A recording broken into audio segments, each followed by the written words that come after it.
up and kind of even, and then we'll be good to go. A little bit right there, I think. Mm, Good, good, good. Let me get it going on my laptop. So, hello again, everybody. This is Carla. Welcome back to the studio. And thank you for joining me for another episode of my monthly Christmas card inspiration.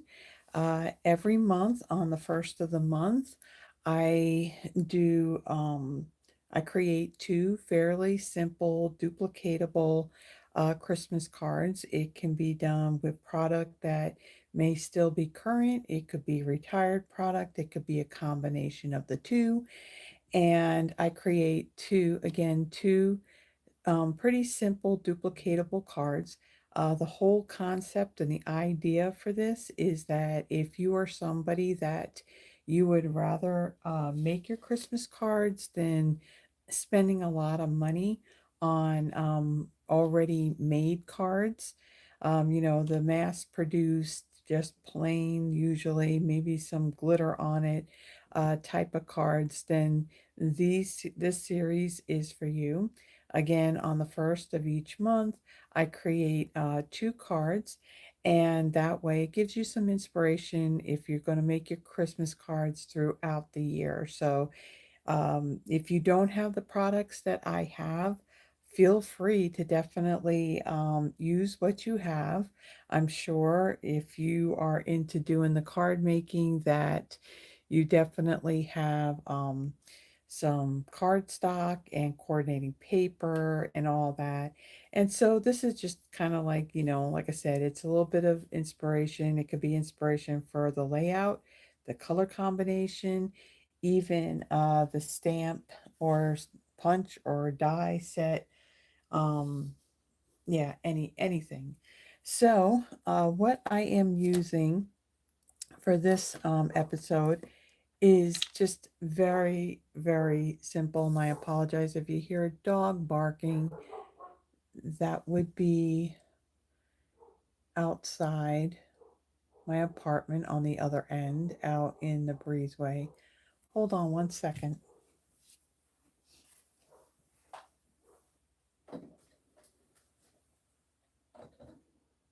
I'm gonna close my door, and hopefully you don't really hear that. So the stamp set that I'm using, this was in last year's holiday mini catalog, the Merry Christmas stamp set. So what you're seeing, that's it. Just the Merry Christmas. It's a nice size greeting. So basically use this with whatever paper that you may have. Use a colored ink that would also coordinate with that paper, or you can even emboss using like a gold or a silver embossing powder. Now, one of the cards that I'm going to make for you, the second one, we are going to do that. However, it's going to be a little like a tip where you can create colored embossing, colored heat embossing that is. And I'm going to show you how to do that. It's very simple. You would definitely need a stamp positioning tool to achieve this. So let me start with my first card. The first one is just a very simple layout. We're not doing any embossing on this one. So for this card, let me bring in all of my little pieces here. So for my card base, I have a piece of garden green that measures 8.5 by 5.5, scored at 4.25. I have a piece of granny apple green that measures 5.25 by 4. I have a piece of the Take a Bow designer series paper. So this paper, this is one of the patterns here. There's, I believe, there's a total of 8 different patterns. So there are, what is it? I think there were like 12 sheets of each. In this, there's garden green, granny apple green, real red, and of course there is white as well. So that's what this comes from, and that's the print on the other side. This piece measures 5 1/8 by 3 7/8, 3 7/8. This paper also, Take a Bow, it coordinated with a single die that cut strips to where you can create gift bows. And so, yeah, this paper was bundled with that particular die. And of course, both have been discontinued. They both retired. Then I have a piece of real red that measures 4.5 by 3 1/4. And then I have a piece of basic white that measures 4 3/8 by 4 3/8 by 3 1/8. Okay, so I'm going to start by folding and burnishing my card base.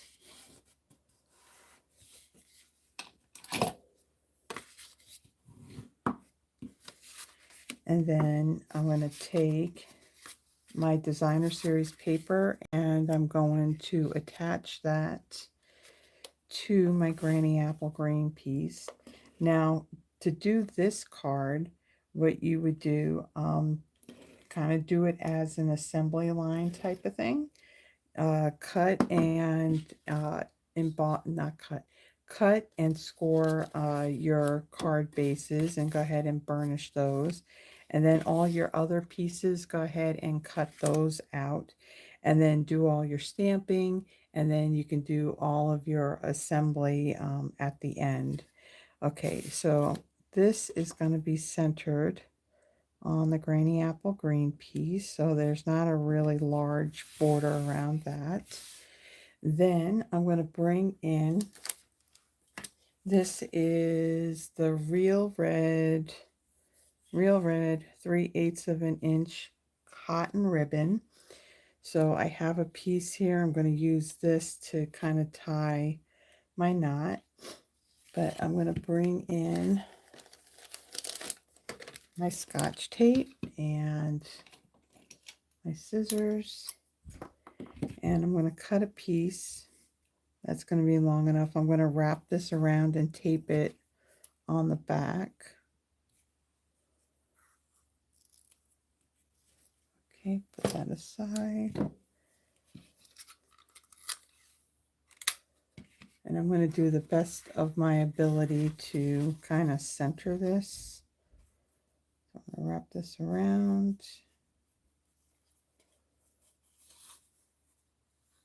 Again, I want to try and get it in the center.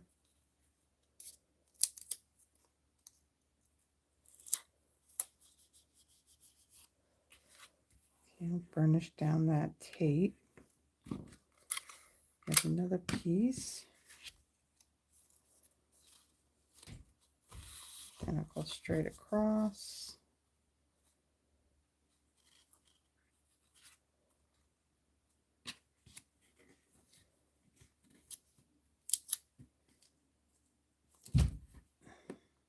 I am so sorry if you heard that. The people that live upstairs from me, they have absolutely no control of their kid. And he loves to run up there and drop things. And of course, all this stuff happens at the time that I want to go and film a video. So it doesn't matter what time of the day it is or night. That's kind of like what I end up dealing with. So I apologize in advance. Okay, so with this, what I want to do is I'm going to take this piece now. I'm going to glue this down to my card base. And this is the Tombow multi-purpose glue that we sell in our catalog. It has a latex in it, so you really do not need a whole lot of it to have it stick really, really well. So take this and I want to center it onto my card base. Oops, like so.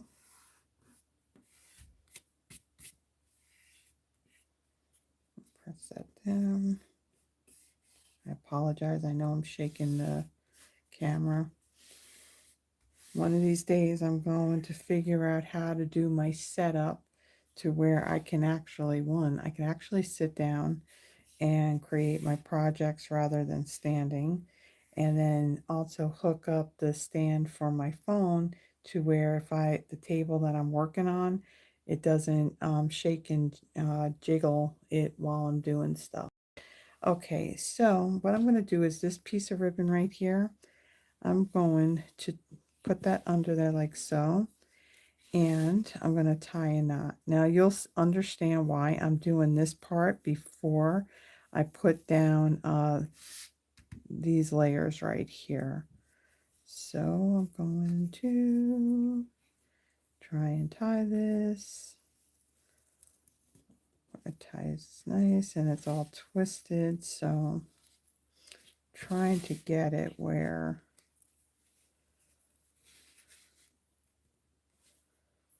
it'll lay right.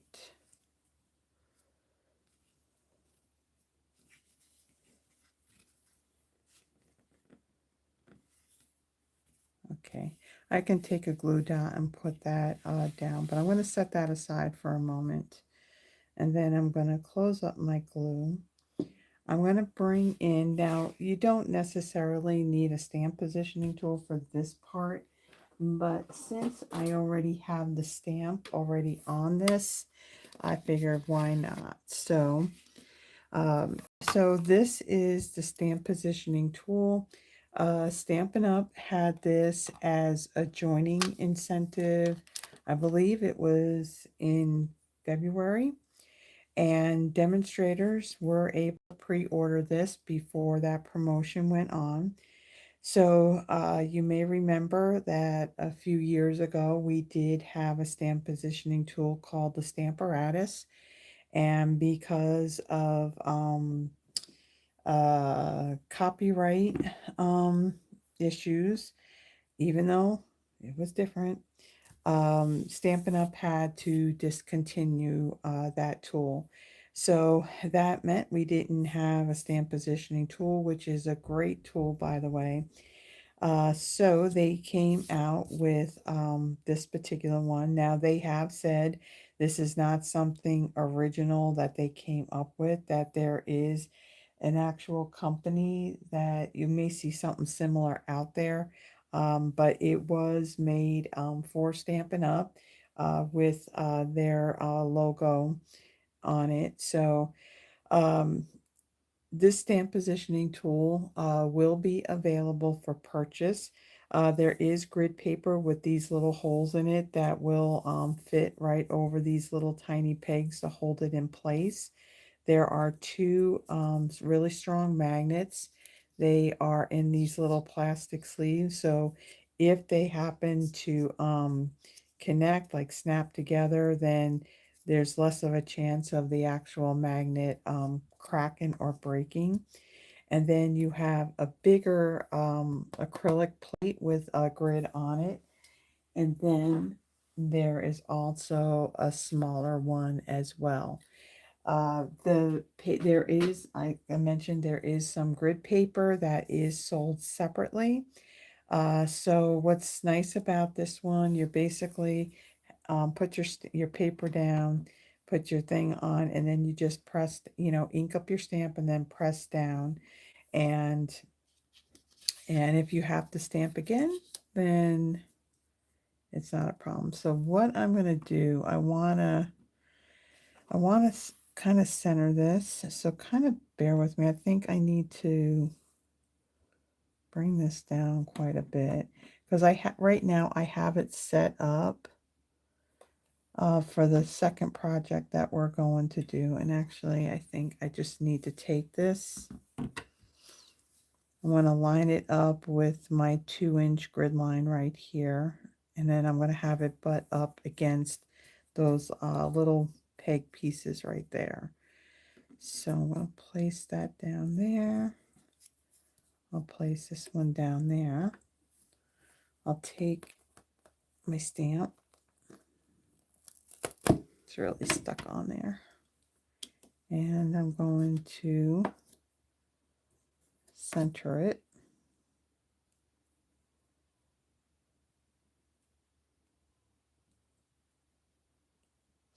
Try and get it lined up straight.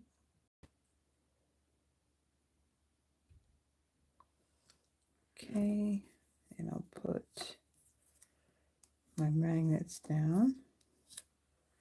All right, and I'll get my plate, place it over the top of it, and just press down lightly and it'll pick up my stamp. So then from here I can look and I can see that I do have it lined up straight. Okay, so for this I'm going to bring in, oh, let's see, what ink am I bringing in for this one? My garden green.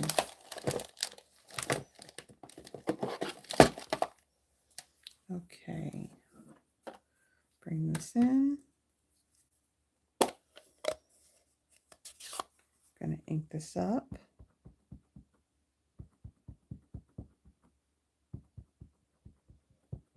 Now when I first stamp this, this green is going to look very dark.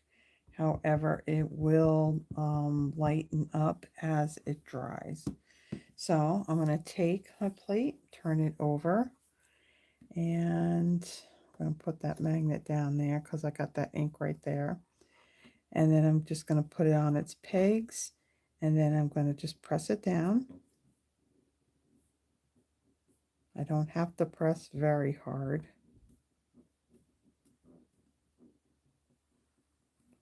Okay, and let it pop up. And there we go. Now, if there were any spots in here where it looked like it didn't fully ink, then all I have to do is re-ink my stamp again, put it on a pegs, push it down, and it'll be lined up perfectly with what I had stamped the first time around. Okay, so now let me clean my stamp. So I'm going to bring in my Stampin' Chamois to do that. So I'll wipe this off.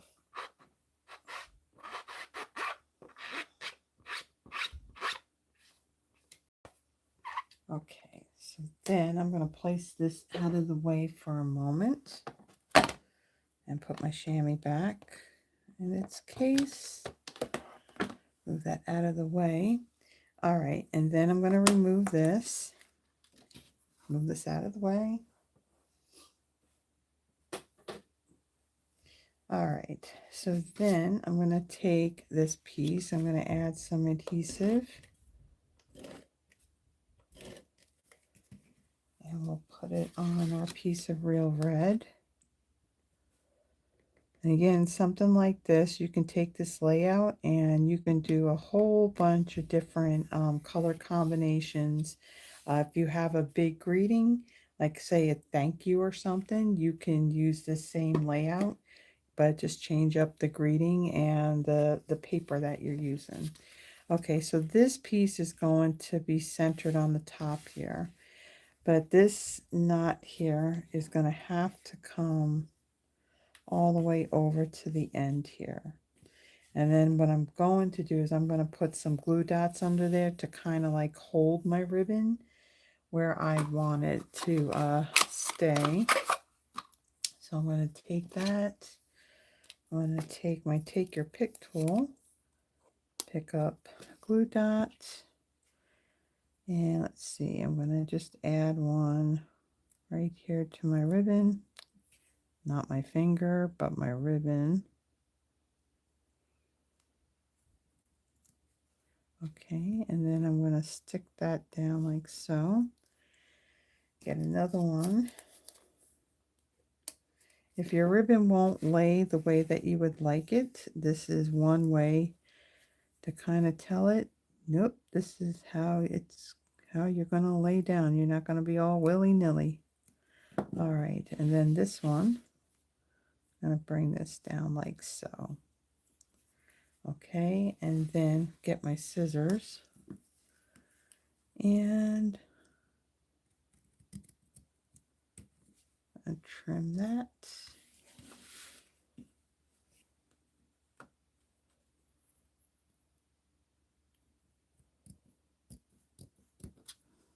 Like so. And then on this piece, I'm going to bring in my dimensionals.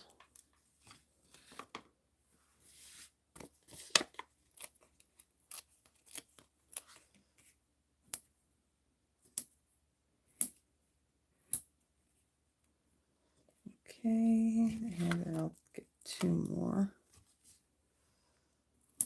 Because my ribbon's going to run right through the middle of that. Take these paper backings off.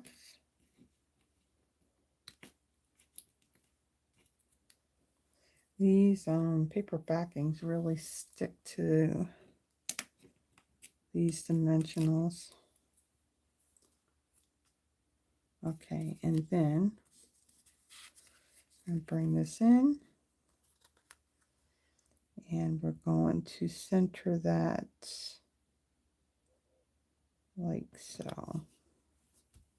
Okay, now, I mean, that's pretty right there, just nice and simple and clean, but it is a Christmas card, so let's add a little bit of bling. So for my bling that I'm going to use actually on both of these cards, these are the loose gold sequins.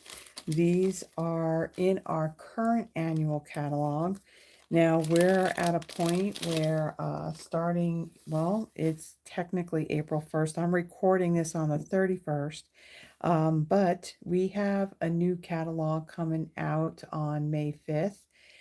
There's also going to be some new online exclusive items as well.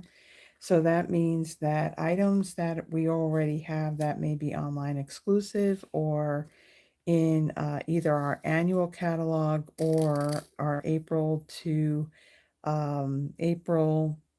January to April mini catalog. Some of these things are going to carry over. Some things they're going to retire.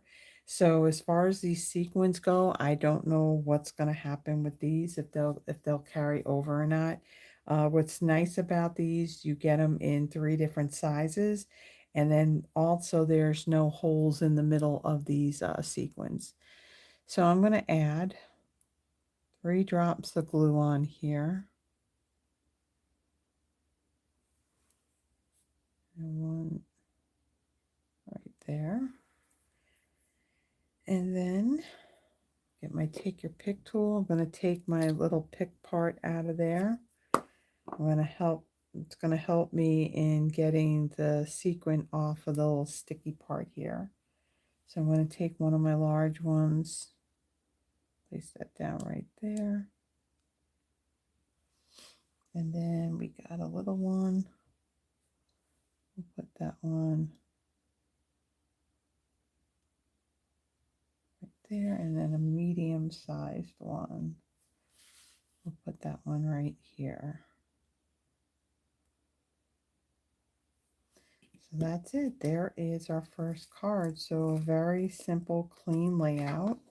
Again, you can add sequins for your embellishment or rhinestones or just something very simple. So a little bit of shine and a little bit of bling on this very clean and simple layout. Okay, so there's our first card.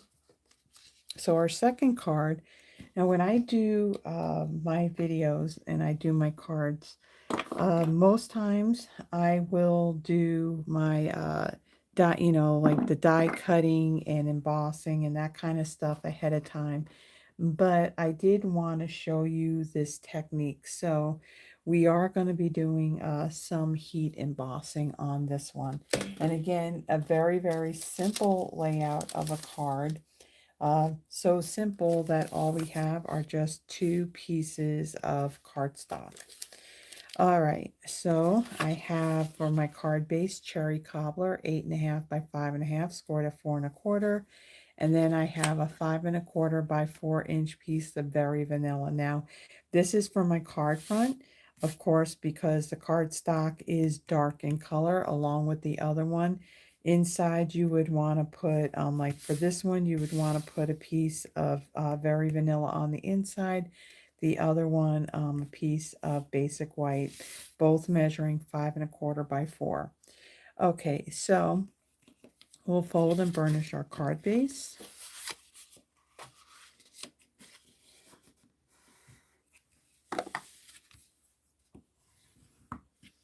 Okay, we'll set that aside. Then we're going to bring in, there's a little stuff like stuck on there. Okay, so there's another stamp set that I'm going to bring in.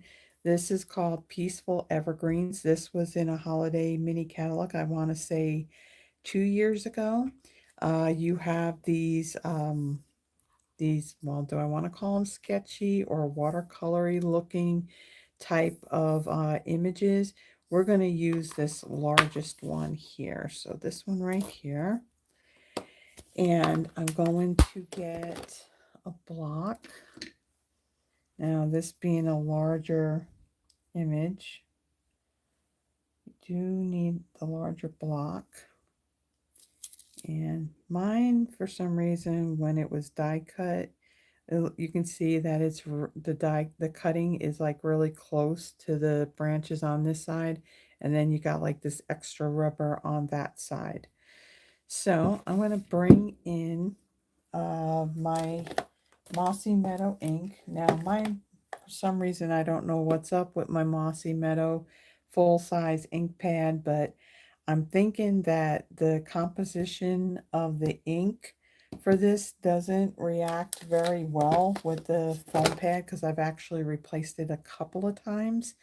For some reason, you go to use it. Trying to find a side that doesn't look like it's got anything on it. When you would, after a while, you start to stamp and you would think, okay, your ink pad is running dry, you add ink, but yet there's still plenty of ink in it. So sometimes, you'll stamp and you'll see some spots that look dry. And then there's times where, like, if you take your stamp, like say this image, and you stamp it in your full size pad, then it's actually leaving indentations of that image in the ink pad. So I've actually replaced my Mossy Meadow full size ink pad a couple of times. So what I am using, this was from a past paper pumpkin kit. And this is actually the unink spots, and then these are the ones that are in the paper pumpkin kits. They actually have like a linen, kind of like almost like a foam and a linen on them. So I'm going to use this to ink up my stamp. Okay, we'll close that up. And then I want a piece of scrap paper. Here's one that I used before. I'm going to stamp this off. I got to move this closer to me. Stamp it off. And then I'm going to come close to the middle here. And I'm going to stamp down.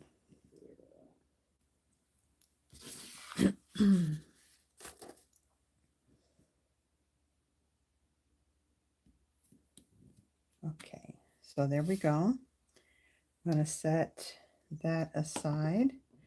Okay, then we're going to let this dry a little bit. So let me off to the side here, kind of air dry it. The other thing that I can do, I can bring in my heat tool, and on low. Now you do want this ink to be dry.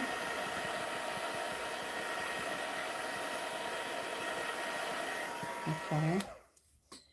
And then I'm going to bring in my embossing editions kit. So you get an embossing buddy. This little pillow here has some powder. See, the reason why I want to dry it, because you can see if your ink is wet, the color is going to transfer onto your little pillow here. So I'm going to add some embossing powder, because we don't want the embossing powder to stick where we don't want it. Okay, so this tip that I'm showing you, so Stampin' Up! Sells metallic, so a gold, silver, and copper color, and then also a black, white, and clear embossing powder. Now, way back when, Stampin' Up! Used to sell colored embossing powder. So like the Stampin' Up! Colors. Well, we don't have that anymore. So with this tip that I'm going to show you, this is where you can make any ink color actual in an actual like embossing powder color. So I have embossed that. Now let me, well, no, I just powdered that. I didn't do anything as far as embossing it quite yet. All right, so I'm going to take my piece of cardstock here and I'm going to line it up with my 1-inch mark right there. And I also have it butt up right up against those little pegs. I'm going to add my magnets. And then I'm going to bring in the stamp. So I'll remove it off of my acrylic plate. Okay, let me bring this down just a little bit to make sure that my stamp is dry. And I'm going to center this.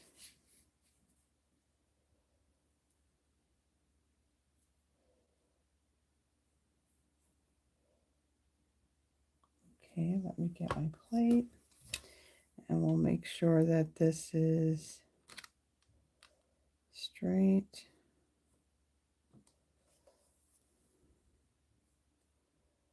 Okay, actually it looks straight. Good, good, good. All right, so let me move that over a little bit and we'll move that one over. Just want to make sure I don't have my stamp interfering with those magnets. Okay, so for my Merry Christmas, I'm going to pull in my Cherry Cobbler ink.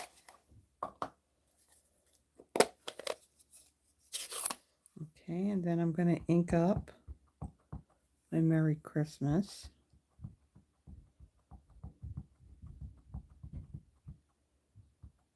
And I'm getting a lot of ink on the plate. Okay, so we're going to line this up and we're going to press down.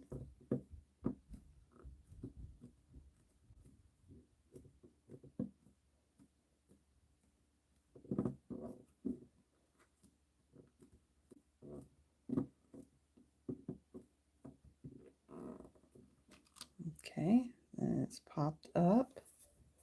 So there's our Merry Christmas. Let me get my chamois.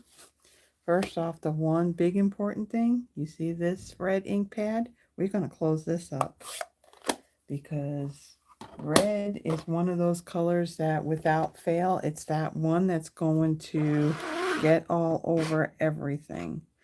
All right, so I am going to clean off my stamp. So you want to, oh, and I got red ink all over me.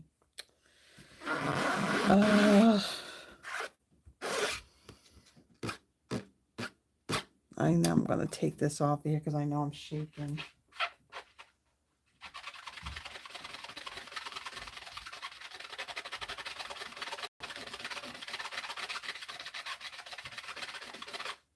Just want to make sure that I get all of my red ink off of there because I'm going to be using the Versamark and I don't want color in my Versamark. All right, so now I need to dry this off. So give me a second while I get a paper towel.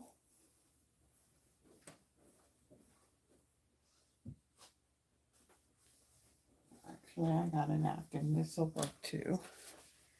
And let me dry this off.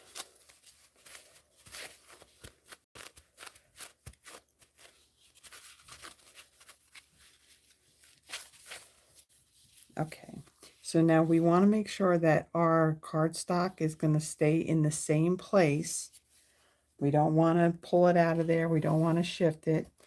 Now we're going to come in with our Versamark ink. And we're going to ink up our stamp. Make sure that I ink it up really well.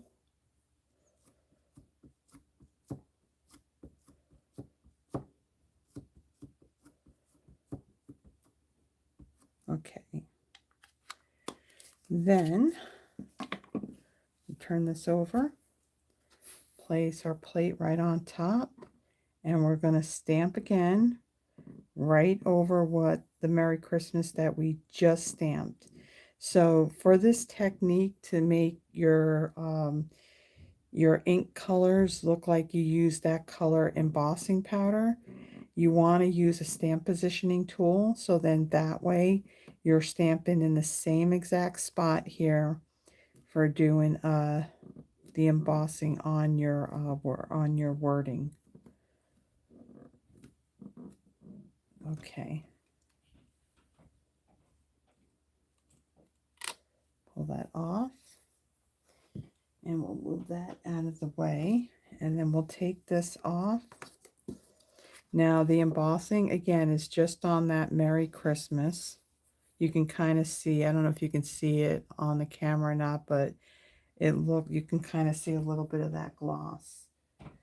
All right. Then I'm going to bring in my embossing edition kit. So you get the tray, you get a brush, you don't get a spoon. You don't get the little ink spot. You do get the embossing buddy, and then you also get the reverse locking tweezers in this kit. So these little containers, I got these off of Amazon. This is my clear embossing powder. And I'm going to use my little spoon. These are just the little hors d'oeuvre spoons, a little plastic spoon that I got a package of from a dollar store. Is it really a dollar store anymore? I don't think anything's a dollar anymore. I think most of those stores are now charging, what, $1.25, $1.50 or something like that. Okay, so I'm just going to tap this, and we want to tap it back into our tray. And then I always add more than one coat on my embossing.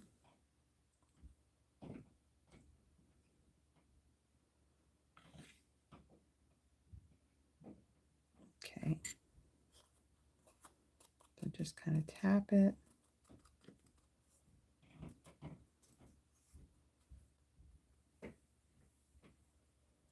And tap it lightly, so then that way my embossing powder goes in there. So you can kind of see it's kind of dulled it a little bit. But once we heat that up, it's going to make it all shiny. So before I ever take any heat to anything, I always make sure that I close up that container so we don't have embossing powder all over the place. And let me get this kind of like out of the way. And I got embossing powder on here. So with that, let me kind of get rid of that. Give me 1 second.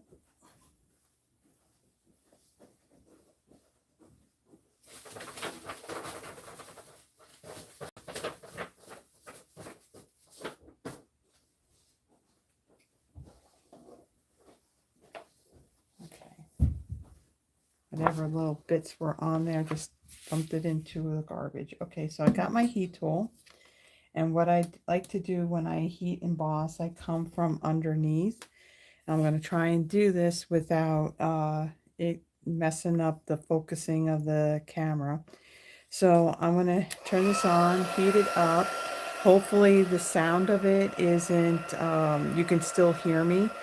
I have seen where there are times when people are doing heat embossing, sometimes you hear the heat tool and then sometimes you don't. All right, so I'm going to come from underneath. And what I don't want to do is I don't want to hold this on that spot for a really long time, because you do not want to overheat it. So as soon as you start to see it kind of change and get kind of shiny, you want to kind of move it along.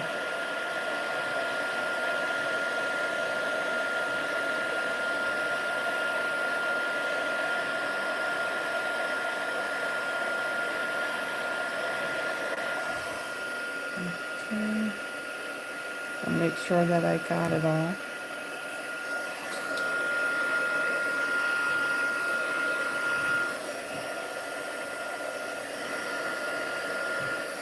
And you don't want to burn your fingers. Ow, that's hot.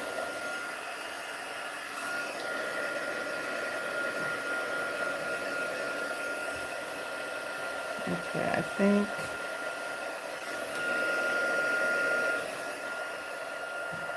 I got it. Okay. What happens if you overheat it, you're going to find that you're going to see some spots in there where it's shiny, and then you're going to see spots where it looks kind of dull. Those dull spots are because you overheated it too much. So I'm going to cool it off a little bit before I adhere it down to my card base. And again, it looks like I had used cherry cobbler embossing powder, yet we don't have cherry cobbler embossing powder. So this trick, you can do it with any color ink. All right, so for this, because Very Vanilla is a thinner cardstock than our colored cardstock, so when you take heat to it, it is going to warp some. So that is why I'm going to bring in my liquid glue, and I'm going to adhere it to my card base with this rather than using the seal.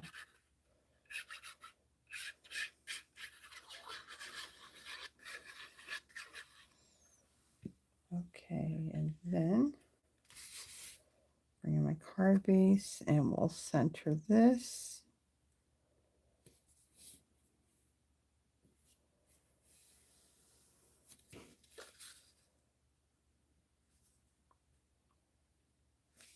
Okay, so press it down. Actually turn it over and do this.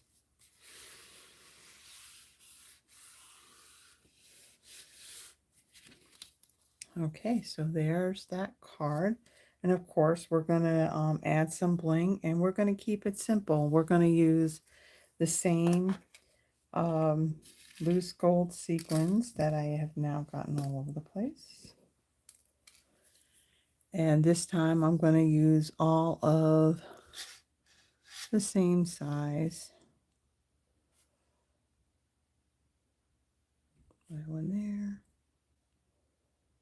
there, up there, and then one right over there.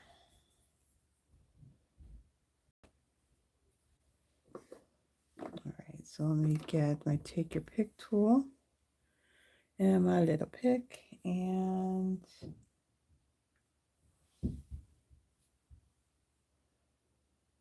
put down my sequins.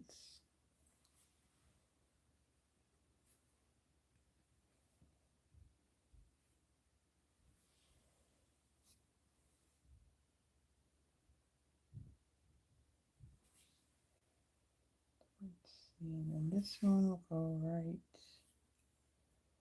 over here. So of course you could add more sequins if you want to it.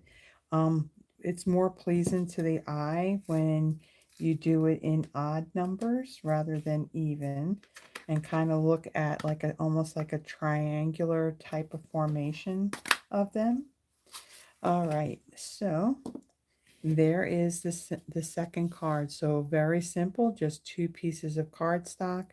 And then to get that the ink color looking like that you had embossed it in that color, simply stamp it in whatever ink color that you want, and then again with a stamping positioner, because you want your stamp to be in the same spot, clean your stamp and then stamp over it again using Versamark, and then heat emboss it using clear embossing powder. So there is the second card. Let me bring in the first one that we did. So this one, again, just a very simple layout, and you can see that that garden green did lighten up a little bit.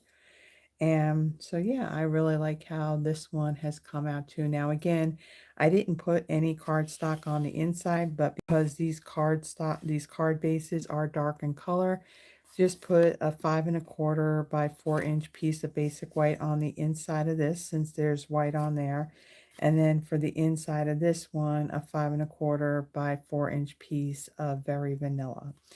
So there are my two Christmas cards using the Merry Christmas.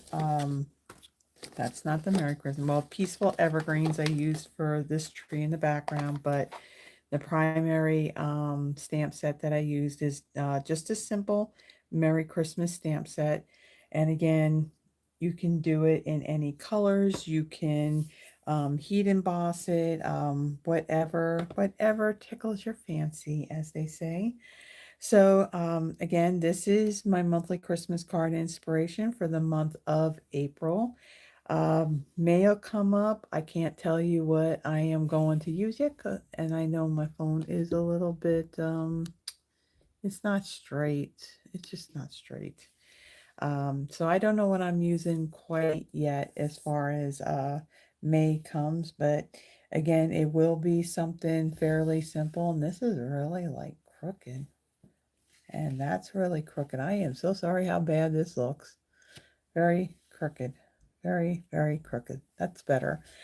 Okay, so if you like the projects that I had made in this video, please give the video a thumbs up.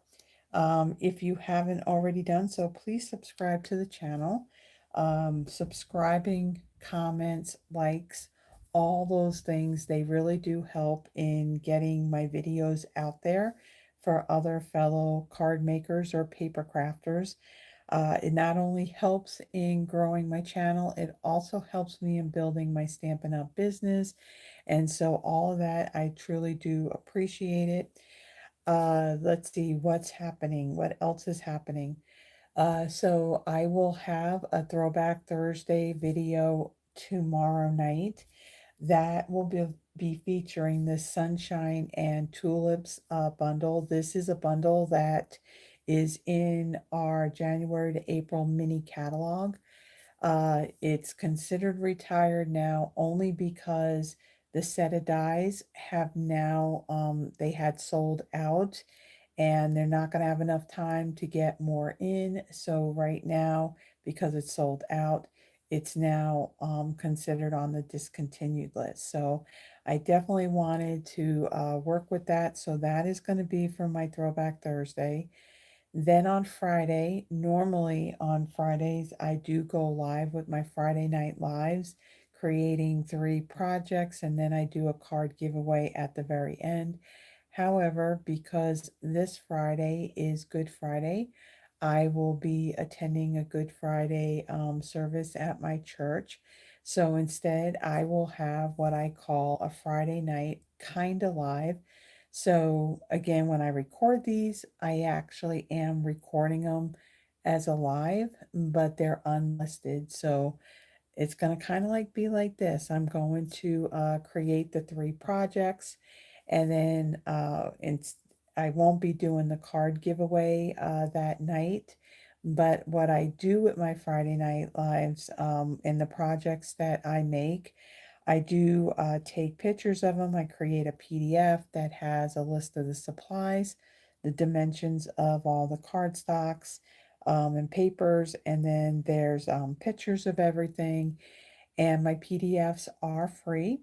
My Friday Night Live videos and even that upcoming one, there is a bullet point that's right up just above the list of supplies that if you click on that, it will take you to my Google Drive. And from there, you can download the PDF. Now, what's nice also about the PDF, you have the title at the top, and then there is right underneath it, there's the date. If you click on the date, it will actually take you back to the video that I did to create those projects. So if just looking at what I have done doesn't make sense or anything, then there's always the video that you can go back to and you can look at. Also, like I mentioned, there is a new catalog that's going to be coming out on that'll be going live on May 5th. Stampin' Up! Is doing something a little bit different with the catalog. So instead of one big catalog that has all of your core type products, you know, your papers, your other types of tools and things like that. Instead of having one of those and then two mini catalogs, they're going to have three catalogs a year, and each one there's going to be the core stuff that's going to carry from one catalog to the other. There's some products that two may also carry over. There's also online exclusive items. So with the catalog that's coming up starting in May, if you are here in the US and you are not working with another demonstrator and you would like a paper copy of the catalog, my email address is in the description. Just simply send me an email with your full name and your mailing address, and I would be more than happy to send a catalog out to you. So with that, also I'll have a new newsletter that will be going out next Tuesday. Offhand, I don't know exactly what that date is, but in my newsletter, I do have the whole video schedule of the for the whole month on the products that I am going to be using. I do have a lot of fun stuff already set up. I've already pulled what it is I'm going to use. So if you would, and there's anything that I'm doing or Stampin' Up is offering, the new kits that they come out with every month, I put all of that in my newsletter. So if you would like to receive that, there is a link for that as well in the description. When you click on it, just simply add your first and last name and your email address. And then when I put it together, I will send it out to you. Now, again, it's usually the first Tuesday of each month. That's when Stampin' Up, gives us all the info on what's going on for the month for the most part. Um, I do, I typically only do one a month. However, if Stampin' Up has some kind of promotion that they have announced, like a couple of weeks into the month or so, I will do another newsletter. However, it'll be a shorter one. It'll have less info, and that's just to kind of keep you informed as to the promotions and sales that may be going on. So again, the link for that will be in the description. So with that, thank you so much everybody for taking the time to stop by for my monthly Christmas card inspiration. I will be back again on May 1st with another episode. And with that, everybody have a blessed one. And if you celebrate Easter, happy Easter or happy Resurrection Sunday. And I will see you in the next video. Bye bye.